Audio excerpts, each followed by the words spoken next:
Great. My name's Terry Lynn Walton. I work at Children's Healthcare of Atlanta, and I'm very excited to see such a great turnout this year. And just want to, first of all, thank you all for coming out and for your support.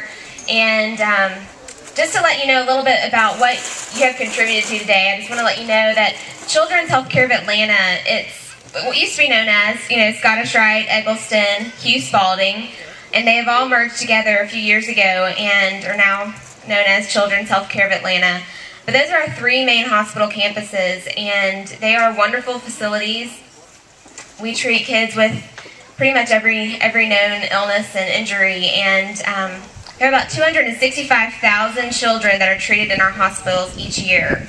And it costs about $2 million a day to run our facilities. So there's a great need. It's a not-for-profit hospital, so that means we are treating children whether they can pay for their services or not, whether they have insurance or not.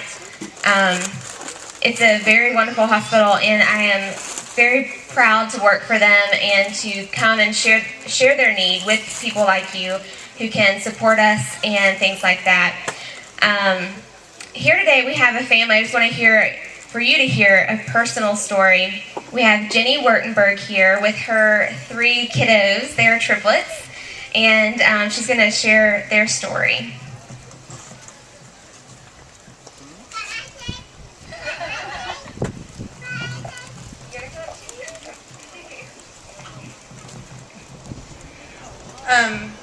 Well, they are triplets, so that answers that question. My first experience as a parent with children's was my babies were born about 2 months early, which is pretty common for triplets. And they did fantastic. We were at Northside, they did great. We came home, life was grand. And when they were about 2.5 months old, Maggie, who is the one with your back to you, we were at home just feeding them. It was nothing exciting, nothing new or different. She refluxed. And preemies, when they reflux, it's not like they're cranky and, that's it. When they reflux, they can get formula into their lungs. And Maggie refluxed, and she breathed that formula into her lungs, and she totally quit breathing on me.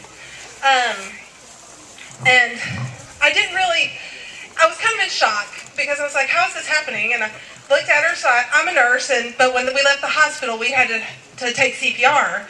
And so I leaned over and I gave her 2 breaths, thinking, this is just some odd fluke, and she still wasn't breathing. So I ended up doing 5 minutes of chest compressions and breaths on Maggie to get her back, while I had a friend call 911. We live in Suwanee, so we live a little farther out, and my brother-in-law is a firefighter for Gwinnett County, and so he was on call that day, so he had heard the whole call. And the paramedics got there, and they were like, we're going to take her to the closest hospital. And I told them no, they were going to take her to Scottish Rite. And they said, ma'am, if she's not stable enough, she needs to go to the closest hospital. And I said, no, you're going to take her to Scottish Rite. And so I was a little strong-willed, but I knew that was where she needed to be. So they ended up taking her lights and sirens to Scottish Rite. And we got there, and the ER doctor, he was so kind, and I mean, she was breathing, so she was doing fine to me, and I looked at him and I said, please don't send us home. And he looked at me and goes, we're not, we're going to send her to the ICU. And I said, oh, sounds like a great place. So we ended up spending a week at Scottish Rite. Maggie almost got intubated her first night because her blood pressures were so high, and they weren't sure why. But they had nephrologists there and the intensivists there checking on her. And she ended up doing fine. She had to come home with a feeding tube with complete tube feeds, which for me as a mom was really a really hard thing to cope with. But and she regressed developmentally. She was doing so well developmentally for a 2.5-month-old, and it was worse than her being a preemie again. And so at that point we had her started in physical therapy, and our physical therapist at Scottish Rite became like family. She's come to every single birthday party, even at this point in their lives. And we got her developmentally called back up. And all I can say about Scottish Rite's PT is that I really feel like they even made me a better parent. They caught Maggie up, but they helped me to know what was okay and what wasn't okay. And then Maggie got discharged from physical therapy, which was fantastic. We're so proud of her because she's done so well. And about 2 months later, her brother got admitted to Scottish Rite. We got to ride another ambulance in because he had RSV and pneumonia. And I had just taken him to the outpatient clinic over off Satellite, and he was only satting 88% with oxygen on.